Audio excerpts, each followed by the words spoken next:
አይ ኢትዮጵያ የት እየመራች ነው? የት እየሄደች ነው? በእውነት በጣም ልብ በሚሰብር ሁኔታ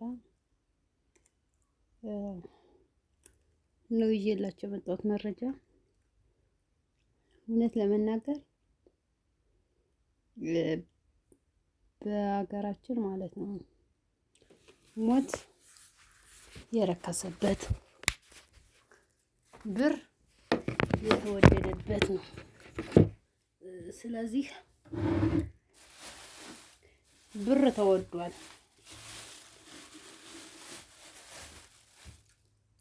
ሰው ረክሷል።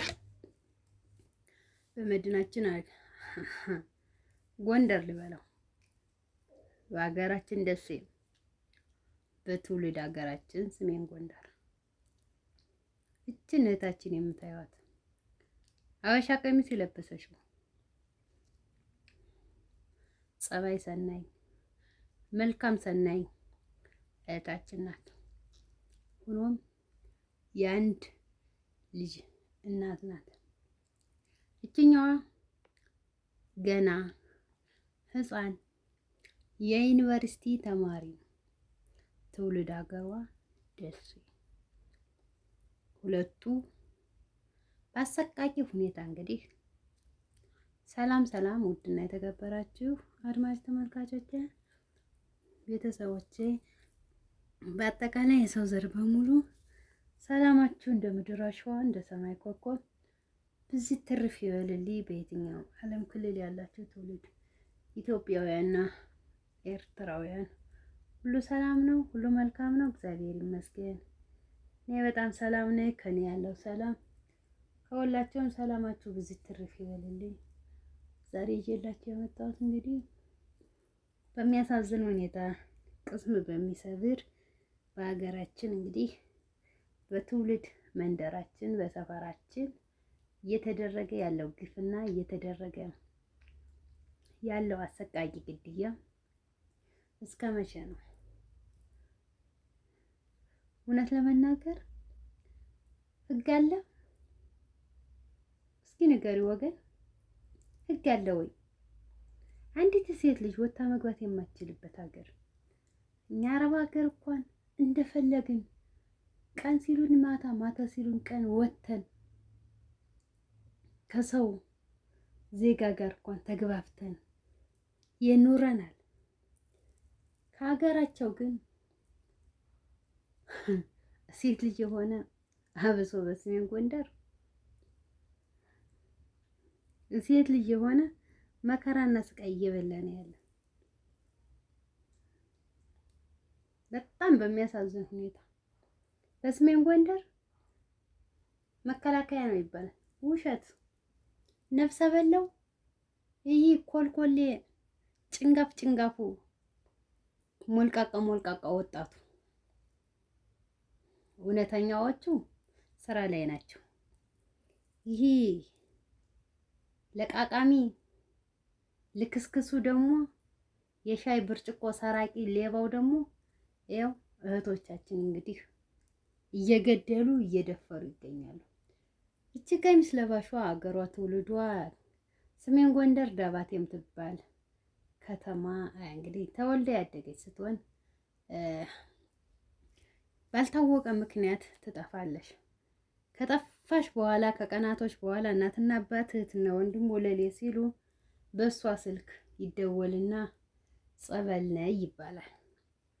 ቤተሰብም በእሷ ቴክስት ስለተጻፈ ደስ ብሏቸው እሺ ብለው አትጨነቁ ጸበል ነይ የሚል ቴክስት ሲሆን በዛው ልክ ደግሞ በትንሽ ደቂቃ በኋላ ደግሞ ብር እፈልጋለሁ ለጸበል እየተጠመቅኩ ያስፈልጋል ይላል ቴክስቱ። እሺ ተባለና በዛ አካውንት እንግዲህ በገዳይ አካውንት ነው። እቺ እህታችን ግን አታይ ማሰማም ተቆራርጣ እንደ በግ በላልቶ አርዶ ቀብሯታል። እናትና አባት ይደናገጡና መረጃውን ለፖሊስ ያስተላልፋሉ። ፖሊስ በጥብቅ ክትትል እንግዲህ ይመረምርና ያንን የባንክ አካውንት ደፍተር ቼክ ይደረግና በላሰቡ ግለሰብ ይገኛል። ልጅቱን የጣልካት ተባለ።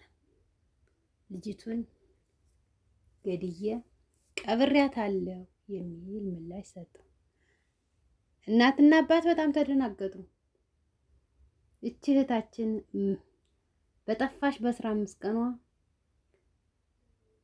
ሬሳው ከተቀበረበት ቦታ ወጥቶ በትውልድ አገሯ ጥቅምት 2 ተቀበረች። ያቺ የደሴዋ ልጅ ደግሞ ከተማ ወጥታ እናቷን አውርታ ግቢ ደርሻለሁ እማዬ እያለሻት እያለ ስልኩ ያቋርጣል። ከዛ ጓደኛዋ ስትሞክር ስልኩ አይሰራም። ቢባል እምቢ ይባላል። ይወስዱና ካበላሿት በኋላ ካደረጓት በኋላ እንደ ልባቸው ካደረጓት በኋላ ትቦ ውስጥ ይጥሏታል። ግን ለምን? ግን ምክንያት የሰው ልጅ ከሰው ሀገር ሂደን ሰርተን እንበላለን እንዴ? አይደለም በሀገር ላይ ግን ይህ ሁሉ ጭካኔና ግፍ ግን ምን? አብዛኛዎቹ እንግዲህ የአማራ ተወላጅ የሆናችሁ መከላከያ ምናምን ልትሉ ትችላላችሁ። አይ መከላከያ የሚገሉ የሚያርዱ ያው የነሱ በጣም ብዛት ሲመጣባቸው ንጹሃንን ይመታሉ እንጂ አሁን በተለይ ህዝብን እያሰቃየ ያለ ጨምላቃው አማራ ልጅ የሆነው ይህ የሻይ ብርጭቆ ሌባው ነው። እውነተኛዎቹ ስራ ላይ ናቸው። እና አብዛኛዎቹ መከላከያ ነው የምትሉ መከላከያ ስም አታጥቁሩ። እነሱ አይደሉም። አሁን እነዚህ ልጆች ሁለቱ የተገደሉት የነሱ አይደለም፣ የአማራ ወጣት ነው የበላቸው። አዎ አይ እንደዚህ ስትሉ በተለይ የአማራ ልጆች ሌላ ልትሉ ትችላላችሁ። እውነትና እውነት ነው። በቃ ሀቅ ነው።